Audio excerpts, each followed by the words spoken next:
So this is our lecture number 9, and starting from today, we will talk about the backend programming in the Node.js. Okay, how we can create our web server, and that can send the responses based on the requests which are coming from the client.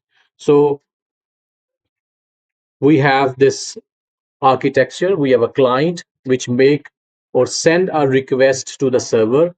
Server receive that request, process that request, and send back a response. Okay, so so far we have seen these things. We talk about the HTML, how we can design or structure our page. Then we talk about the CSS, how we can give the styling to our page. And then we also see the JavaScript, how we can uh, define or design the behaviors, interactions of the user with our pages. Okay, so far we have seen up to this in this lecture, in this course, we have seen the front end programming, the client side programming. But now we will talk about the server side programming. And server side programming, of course, there are multiple languages. You can create a web server using the Java language. Okay, you also have the ASP.NET, which is based on the C sharp programming, the Microsoft platform. You can also develop the backend server with the Python. We have a Django, Flask, different type of the frameworks available. So we can do with the multiple languages. But definitely right now, because we have learned the JavaScript, so we will try to stick to the JavaScript thing. And then we say we have the Node.js that will help us to build the web server, remaining in the same JavaScript language. Okay. Why Node? Most of these big companies, they are also using the Node.js as their backend. Okay, and so this show that this system is very much reliable and then good, because all these big companies, it is the most used server architecture or server platform. A little bit history about the Node. So open source server side platform. Again, I'm not saying that it's a language. Language is JavaScript. It's a platform which provide you a way to create a web server using the JavaScript. Okay, so again, based on the Google Chrome V8 engine, and even in the Chrome, even all these web servers, Safari or the Firefox or the Chrome or the Edge, they are all using this V8 engine to execute or to run the JavaScript code. This Node is also using the same engine, a way to run the JavaScript out of the browser. So rather than we run the JavaScript inside the browser, we are running the JavaScript outside of the browser. And it will also provide us the more functionality. In the web or in the browser, we cannot access the local services. Like I cannot access a file. I cannot access the operating system functionalities inside the browser. But inside the Node platform, it will help us to access those extra features which are required for developing a web server. Because maybe inside the web server, I need to access a file. Maybe I need to access a database. So this that is not possible inside the browser, but it is possible inside the Node platform, which is again use the V8 engine from the Google to execute or to run the JavaScript. Okay, so Node is two things. Number one thing, JavaScript libraries, which are the what you can say that we don't need to reinvent the wheel, how to access a file, how to read a file, how to do all these operations, how to access a database, and so on. So we have the libraries, so we can just use them rather than we can write it by ourselves. And then the second thing that Node include is the environment in which we can create a database, or in which we can create a web server. So V8 engine, again in the Node, we are using the same V8 engine that is being used by the browser binding through the C++. So at the backend, C++ is being used to access the underlying operating system services. Browser work in DOM, document object model that we see. And the Node.js, other contexts like network, we can access the networks, Wi-Fi network things, receive the HTTP request, sending back a response, so we can do all those things. File system, so we can have multiple, the context has been increased. So it will give you more operating system functionalities as compared to the browser. V8 rely on the Chrome and Node is provide the context. So V8, the JavaScript is running using the V8, but Node provide you the context in which you want to develop it. It is a bigger than the browser. So why Node? Efficient to write server-side programs, asynchronous. So you know the what is the meaning of the synchronous programming and the asynchronous programming. Who can explain me that? Yes, Usama. Asynchronous parallel, not exactly. Give you an example. You go to a company, big company, and then a receptionist is, or person who is standing in the front door, he asks you, what do you want? How I can help? And then you say that I want to meet that person in the 8th floor. But it will do, okay, this is your card, access card. You take the lift, go there, and now it is not waiting for you come back to finish the job. It just direct you towards the 8th floor, and then you are going there, and then he's again standing on the front door to receive the next person or to process the next request which is coming in. So he is not, for example, I just change. So first of all, he is not blocking itself. He's not going with you to the 8th floor. Yes. Once you finish, and then you come back, and then he again stand on the front door. Okay, so he's not doing that. Yes. Give you another example. For example, we have like 10-15 students in the class. I say, Nasir, you need to do that. Osama, you need to do that. Abdullah, you need to do that. Now I'm not waiting for him to finish the job.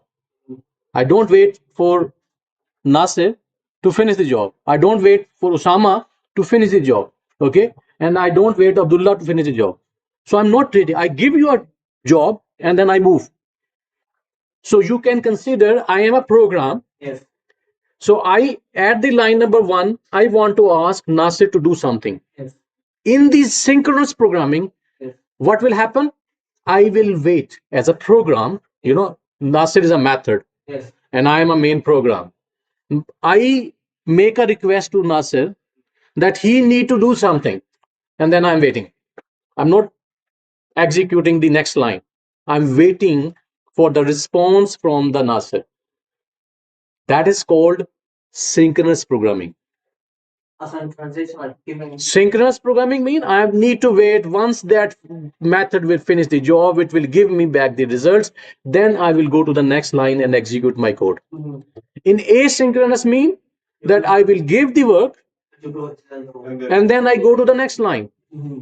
I give the work to Sama, I go to the next line. So I'm continuously executing, not waiting for that person or that method to finish the work. I continuously line 1, line 2, line 3, line 4, line 4. I give some task to the Nasser, and then I go to line number 5, line number 6, line number 7. Again, I give some task to the Usama, another method, and then I continue. I don't wait for the method to finish the work and then give me back the answer. If I am waiting, then we call it a synchronous programming. If I am not waiting, then it means that this is asynchronous programming. Then, of course, what I need to do in the asynchronous programming when I'm not waiting, because if I'm waiting for the response, then I can get back the response and then go continue my work. But if I'm not waiting, then I need to provide a way to my method that how it can report back that he has finished the job. We call it a callback method. Of course, we will see later on, but this is why in the asynchronous programming, I need to provide a way to the method how it can report back he has finished the job successfully, or if there's an error, then it can report me an error. Okay, yes.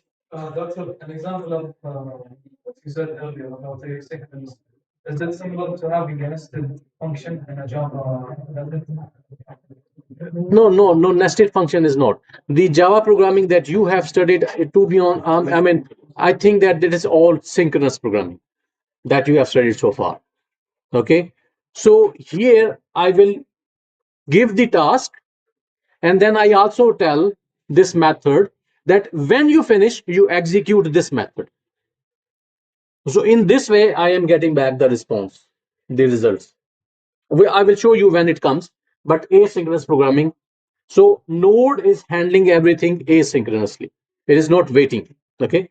Uh, Efficient user request processing. So because every user comes in, it quickly assign that task to someone, some other method, and then waiting for the next request. So it can efficiently process those requests, allow developers to use JavaScript both on the server and the browser. So inside the browser, we are already using the JavaScript. So now we are don't need to learn a new language to build a web server. We have a knowledge of the JavaScript. Using the same knowledge, we can build the web servers as well. Extensive libraries, again, extensive libraries are available that we can use. We don't need to reinvent the wheel. If I want to connect with the Oracle database, I have a library imported to use it. I want to connect with the cloud database, I have a library imported to use it. Done. We don't need to reinvent the wheel. So we have extensive libraries which make our life easier.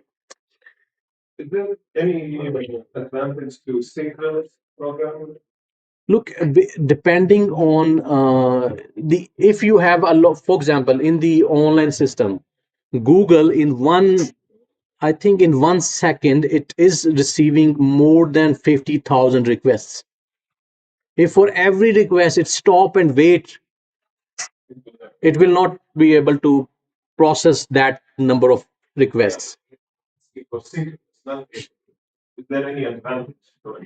I mean, for the synchronous mean that when, for example, you are trying to update your bank record, you are withdrawing some money or you are sending some money to someone else. Here we need the synchronism.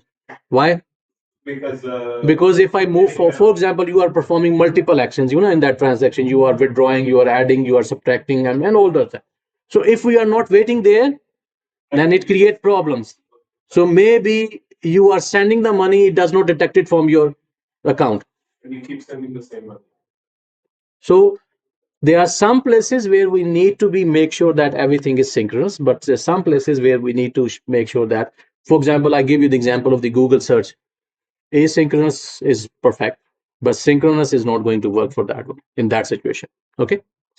So all features, what features we have in the Node.js, all APIs are asynchronous, non-blocking, faster code execution, single thread model I will explain you shortly. Do not buffer data. It does not buffer the data. It will just a small cache and then just sending the data, receive the data, send the data. It does not save the data in itself. Notification mechanisms of the events, we call back functions. Whenever I want to assign a task to some method, I need to provide a way or the callback method how it can report it back.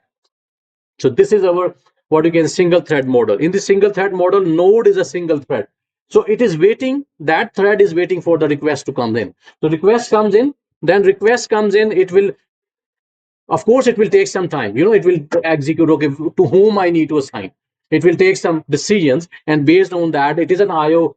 For example, it is an input and output request on a file. So it will ask the file another method to read that file, and once it has read the file, give me the data so that it can send back to the client which has made that request. So now after that, it is still continuously waiting for the next request. Next request comes in. So when next request comes in, it processes it back, send back the response, and then using the callback method, that method which was reading the file, it send back the response. Okay, now I have read the data. Here's the data. Once it will send back the response to this one. So it is not blocking itself. It is continuously waiting at that front desk or the front door to process the next request. Okay. Helps to build web server, real-time server, socket connections, concurrent connections, APIs with no SQL. command line utilities. So all these are the available. So not for the CPU intensive. For example, you are working in a NASA program for the space, which do a lot of different type of calculations. Then I would recommend don't use the Node.js. It is data intensive, request and process and all that. Yes, okay. But if it is doing a lot of calculations, the things, then we can say no. Then Node.js is not a good. Maybe we can run the server inside, for example, in the Python language, make it that web server, which is CPU intensive. It is doing a lot of calculations and the things. Okay. In that case, we will go for another language rather than using the Node.js. Yes. Is it the language, the programming language, that makes easier to the CPU, the process or the? No, it is not the programming language are more easier to CPU, but here we have a synchronous, asynchronous thing. Yes. And then if you are CPU intensive, then actually we are making, because there are a lot of calculations that are being done that we don't want to do on the asynchronous way. It is more like a synchronous way. Okay. So actually, what you can say, this is recommended that don't use the for the CPU intensive Node.js, rather than use something else. Okay. Then we also have the components. We have a node command line arguments that we will see how we can import new libraries, how we can execute our code, and so on. Sorry. We also have npm node package manager that will help us to install the new libraries, run some commands. We also have package.json, and then we also have third party modules and the core modules. Third party modules which are not part of the Node.js, and the core modules which are the part of the Node.js. You do not need to import or install those in your project. They are already there. Okay. So CLI options to run the commands and the scripts, built-in debugging, multiple ways to execute a script, helpful runtime options. So for runtime, you can set some settings that are helpful. Then we also have the npm, which help me to install new packages, new libraries, and use them inside our project. Then we also have that a plain text file in the JSON that has the informations about your project. So when you create a project, we will see that. So then actually it has the information: what is the name of the project, who is the creator of that project, what is a description for that one, which libraries we are using, which packages we are using in this project. So that will contain inside this package.json file. So build first node.js. So now I'm not in the browser. Okay. What I'm doing, I just create a folder, and inside the folder, I need to run some command. For example, npm init.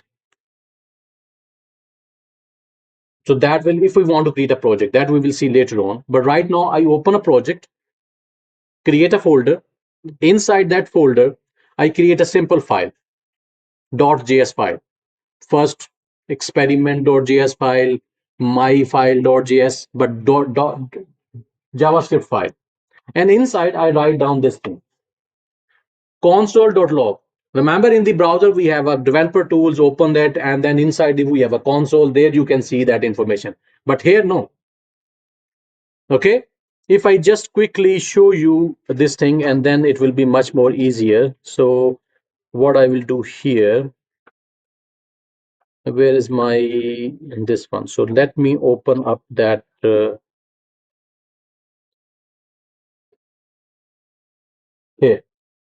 If now what I want to do, I just want to open a folder. So I say open folder in the VS Code. On my desktop, we have this IS311, then 11 a.m. This is our week number. So let me say week 08. Okay. And then inside that week 08, and I want to open this folder. So this folder is open, which is empty, which does not have anything. Yes. And then what I need to do here, I need to create a file. So I say I want to create a file. I say first.js, first node.js.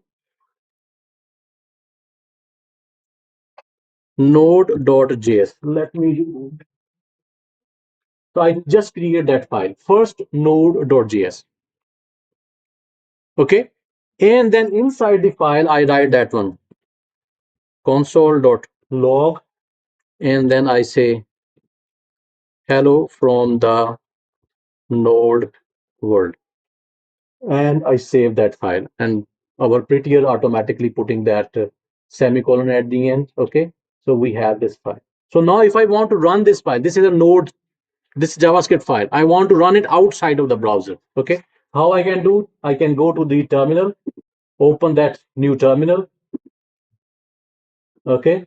And then inside the new terminal, first of all, okay, what is happening here? Okay. First of all, I need to check. Of course, I need to install that Node.js. We will talk about later. Node, and then I say I want to run that first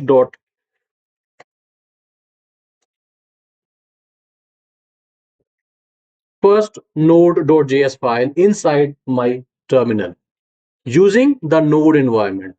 So when I press enter, actually it will print that console message inside the terminal. You understand? But of course, using that node command, I need to install it first. Is it clear? So this is our first, you can say that first node program, which we run in the node environment using the Google Chrome V8 engine. So again, first class, write the code, execute that code for us. Okay. So reusable modules, core modules, they are reusable. They are libraries actually. And core modules present in the Node.js help developers to build their own modules. We can build our own modules. What are the core modules? Can import a module in the new modular module or the application. For example, if I need to communicate over the network using the HTTP protocol, I can say require HTTP. I have imported that HTTP library in my file. That file is actually a module. Just this file is actually, you can consider it as a module. And I can come down here, I say require HTTP. It will import that HTTP module inside this file, and then I can use the functionality over there. Yes. Yes. I mean, it is, you don't need to install it separately, but it is a part of a node environment, but you need to import in your file, importing the package inside your file. Just like if you say Java, you say you have some imports by default are there, you know. So you need to import some libraries. We also have inside the browser, the global is the window, but here global is more like the node environment. And if I try to print it, then it will be a very complex information, though we don't want to go into details. Okay. But here global is not like everything included. You are in a file, everything inside the file remain inside the file, local. Okay. And then if you want to export something, that you want that something from, for example, you have written down 4 methods and 2 methods you want to export, you want to allow the other people to access it, then you need to export it. Okay. Here in the browser, if we define a variable or a function, it becomes part of the global scope and we can access it anywhere. Even in the HTML code, we can access it if we have already make a connection between the JavaScript file and our HTML file. We can access it anywhere. But here, no. Here, when you define the variable, it remains local inside that file. So it will say no, undefined. Console.log, global.x, no. It say no. Yes, I can say console.log.x. It will say yes, I have the variable x in the local variable, so it is going to work it, but not for the other one. Again, here is a link for the global doc, so you can go and read about the global in the node. Then we have different type of modules which exist in a JavaScript file. All variables and functions defined local or private to the file or the module. That file which I have just shown you is a one module. So we created a module.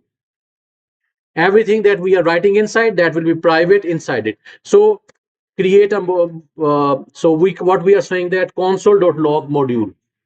So when I console.log the module, then actually it will give me this thing. So what it is giving me, what is the ID, what is the path, where exactly inside it is. Are we are exposing some methods or some things outside of the world? Right now this one is empty.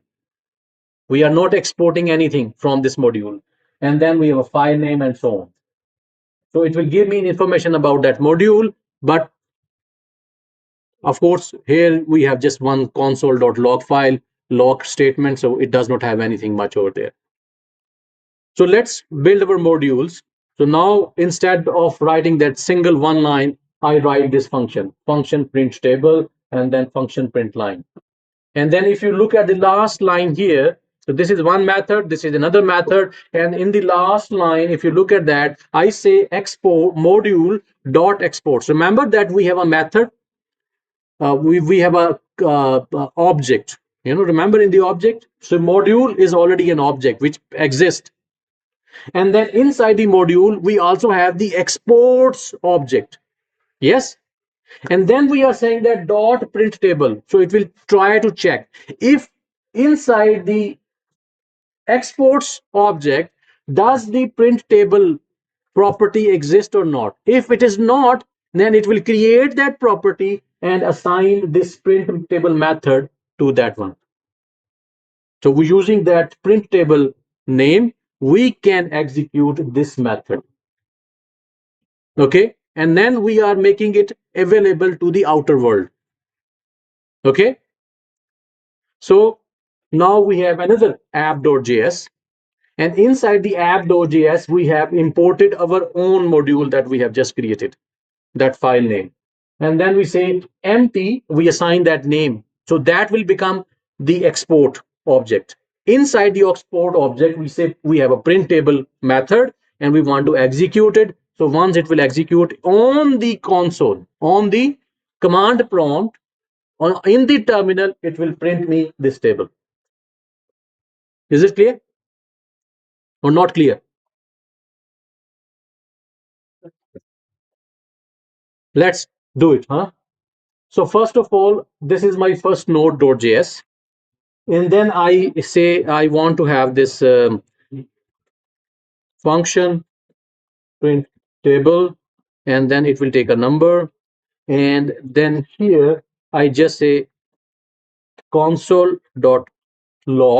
And then here I just want to use this thing. For example, I just say that num plus, we say multiply by plus I. So let me remove that thing, put it in the inside the for loop. For let I is equal to 1, I is less than equal to 10, and I plus plus. Okay. And inside I am putting that line, and then say number multiplied by I is equal to, no, we need to plus. Again, we say equal to, and then we say again plus, and then here I say I multiply by the number.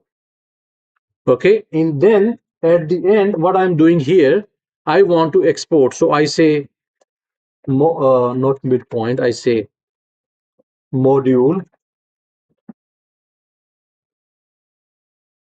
dot exports. Is it, let me go back here, module dot exports. And then here, now here, name of the property, I can whatever. For example, I say table. It is not necessarily exactly the same name of the method. So I say equal to print table, and then semicolon. So now I have created this method. Let me put it down a little bit. Okay, so now I have this one. And then what I'm doing here, I want to have a printable method inside it, and I am exporting it. It means I can access it outside of this file. So here I create another file. app.js. You can give any name, whatever you want. And then here I want to what you let me. So we say variable empty require. Okay. So here I say const. Why? Empty is equal to require, and then here I say dot slash, and if you look at that, it is giving me the option I want to import that one. And now I just say that I want, using this empty, I want to have a table, and then we want to execute with the for, and then I can come in my terminal and then execute this app.js. So I say node app.js. When you press enter, it will give me the method. So we have created first node as a module. If I don't export anything from there, it will not allow any access inside that module. So consider everything that we are defining in that file is private. You cannot access it outside. But once you make an export, you can access that outside. Is it clear? So again, we are making that executing the function. It will print the table. So let's add another logger. I mean, we are having another file which is called logger.js. Inside the logger.js, we write this thing. It means we are exporting that logger message, and then we are executing that. We need to import that logger as well inside our app.js, and then we can use it. And then it will also print me, log me that message. Okay. And then if say empty is equal to false, why I make it constant? Because this empty is representing the export object of a specific module, and we don't want to change it. That's why I say it is better that we use the const rather than the variable, because if we are having the variable, it means I can change this empty value because it is a dynamic value. Empty is equal to false. Then it will say, okay, we will lose the reference of our module. Remember, reference type variables. So that's why we define it as a constant whenever we are making the import. Other than inside the module, we also have these two properties, underscore underscore file name, that will give me the file name. If I do that, then it will give me the file name, complete first node.js file. But when I say directory, it will not give me the file name, but it will give me the complete path where that file exists, with where this module actually exists. In the first line, we say have app.js, but in the second line, we don't have that one. Okay. And then we have these built-in modules. Those, what are the built-in modules? We have a path, we have OS, HTTP, HTTPS, we have events, and the file system. So what is the path will do? Path is actually will help me to identify these paths, where my file exists, where my database files are, where all my image files are, and so on. So that is the module that help me to process the paths. If we have two different paths, we have a location, we have a file name, how we can combine them. We also have this path.join, path.parse. It will give me the information about that path. We can also join two different paths together. So if we want to do anything with the path, we have this method there. And of course, you need to go into the documentation to learn more about that. But whenever it is required, we will see how we can use it inside our programs. Operating system will give you the informations about the operating system. It is a Linux OS, it is a Mac OS, it is a Windows OS, how much memory it has, how many CPU it has, what are the processing power it has, and we can get all those informations using that OS module. Then we also have a file system will help us to access the files inside our computer system. Okay, so we have we say fs is equal to require fs is a file system, and then files fs dot read directory. When I say dot slash, it means I'm saying inside the current directory, give me the informations, how many files we have, how many folders we have, and so on. And when you log it, actually it will give me the informations about the files which exist inside the folder, or any folder which is a subfolder inside it. So it will give me that information. And again, here we have a synchronous call. If you look at that, we here, this one, read directory synchronously. It means blocking. So this is a blocking version of the reading a file, read directory. But we can also have done it in what you can say that asynchronously. But for the asynchronously, I need to provide a second parameter in the this method. Not only the what we where we want to read, but I also need to give the second parameter. And second parameter is actually this method. Once it will read this current directory, it will come back and execute this method. And what I'm saying, if there's an error, show me the error on the console. For example, you are trying to read a directory where you don't have the access. So it will give you me that error message. But if we have the access, we can read that directory. It will give me the results, and the result is same. It will give me the same results. But here we are doing it asynchronously. So understand the difference between these two. Here I say only one parameter. I want to read the current directory, and then I'm waiting. That program is waiting for that directory process. For example, if you have millions of files, then of course it will take a longer time to read all those files and then give you back the results. So the program is waiting, block itself. Okay. And then it will print the results. But in this case, the program is not blocking. Here we say read directly. That's it, not synchronous. So now I need to provide a callback method. Once it will finish the execution or reading the directory, it will come back and execute this method, which is highlighted in yellow. If there's an error, it will show me the error. Otherwise, it will show me the results.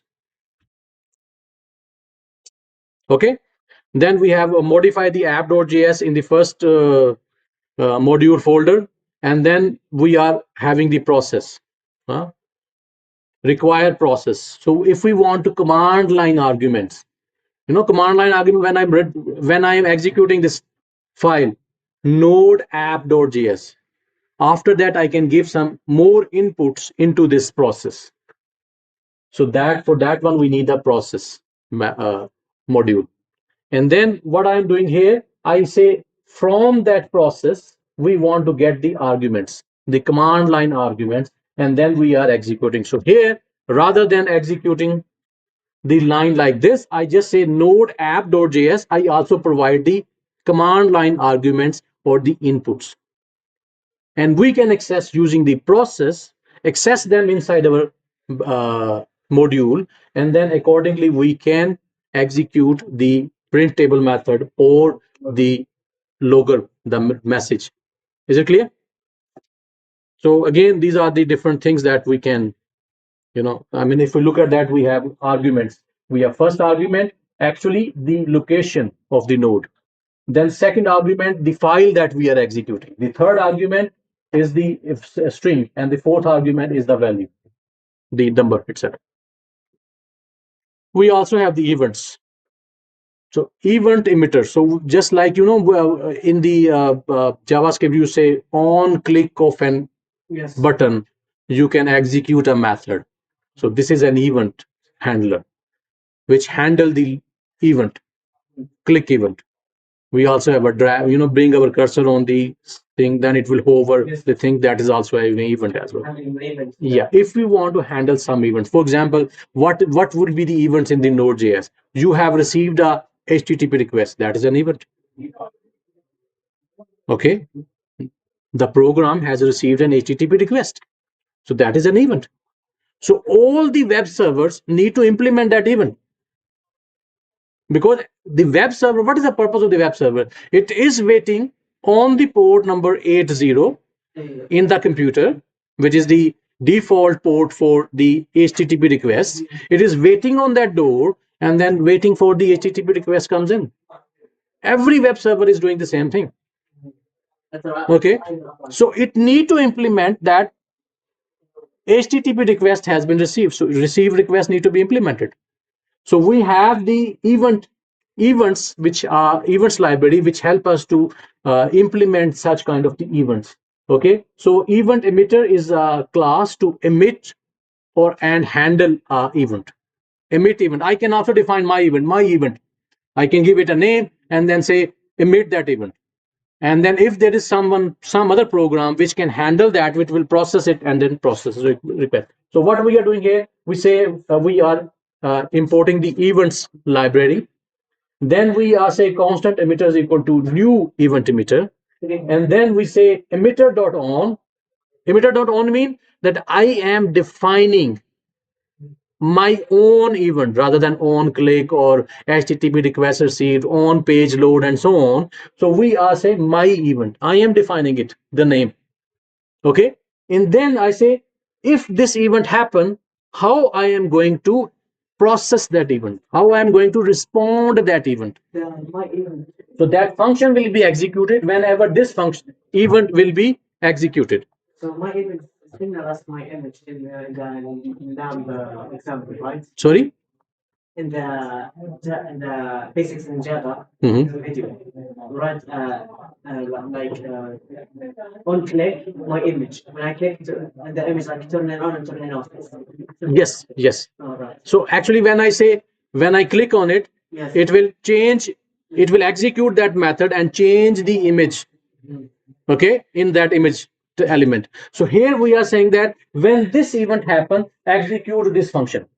Of course, whatever we are doing in that function, that will be the handler of that event. And then we can say I emit that event. When I emit that event, what will happen? It will execute this method and it will print this message on the console. Is it clear? When I emit the event, then it will come down here and then execute this method. So we can also create our own uh, modules which have implemented some events. So in the real world, emitter class is used as a parent. It's the class which used as a parent class for our own classes and class, and then we can build our own emitters or build our own, what you can say, that events. So let's build an adder module that can add two numbers and save results in the sum variable in the module. This module will raise the event, the numbers are added, and of course when the number is added, we want to show the sum, the result on the console. So here is an example. So we say that we have a variable sum, and then we say function add number one, number two. If their values are not given, then I will assign the default value to 0. And at the end, sum is equal to this variables. And then say exports dot add is equal to add, and exports dot results is equal to sum. So we are exporting both, not only exporting the method, but we are also exporting the variable. So when we export that variable, then I can import into the other file, and then I can access them, and then I can also print the results as well. Yes, just like we did in the printable method. So now we want to make it as a that class which has this sum variable and the add function. I want to make that class a event handler. It generate an event in the system, and then system handle that event. So first of all, what I did, I say I want to import the event, and then I say constant emitter is equal to new emitter, and then we say that variable and then sum, and then here I say once we have finished our execution, once we have created this sum is equal to num1 plus num2, we are say emitter dot emit. It is generating that event in the system. That is called added event. We defined our own event, and then we say the event has been raised, and then we are exporting the add method, and then we are also exporting the sum method. Okay. And then in the app we want to handle it. Okay. When we want to handle it, of course we need to create that on method emitter.on. So here we say again we import that event, and then we say emitter.on, that the same name, that event, that the custom event that we have created, added event, and then how we are going to respond to that event. But if I just show you, it will show me that the number are added, event has been raised, but it is not handling this one. It is not coming down here. The reason is that these two modules are separate. Understand? One module is raising an event. So this module does not know that this event has been raised. So we need to have some way that everything emitter and the handler, they are both in the same modules. Okay, how? In this way, so you can say that we have this thing, event emitter, new event emitter, there again new event emitter, they don't have any connection between that. So that's why it is not handling that thing. So what I need to change inside my add, so I say event emitter and then I say class. I don't create. I say I have a class, and that is the child of the event emitter. And then inside the class, I put this sum and the method, and then I export that class outside. In the app.js, what I will do, I will create a new event. I will create a new object of that class, and then say dot on. I define this event on that class, and then when you should do that, it will give me the sum as well. It will raise that event in the system and then it will process it. Yeah. Okay. So let's finish our lecture at this point. And tomorrow, inshallah, I will show you how you can create an HTTP server, a web server, because the next module is about the HTTP module, how we can import it, how we can create it, because that is also we need to implement a event handler, and how we can create a web server, and that is the main backbone for every web server, the HTTP requests. Receive a request, send back a HTTP response. So tomorrow, we in the online class we will discuss about that, and let me stop that. And thank you very much for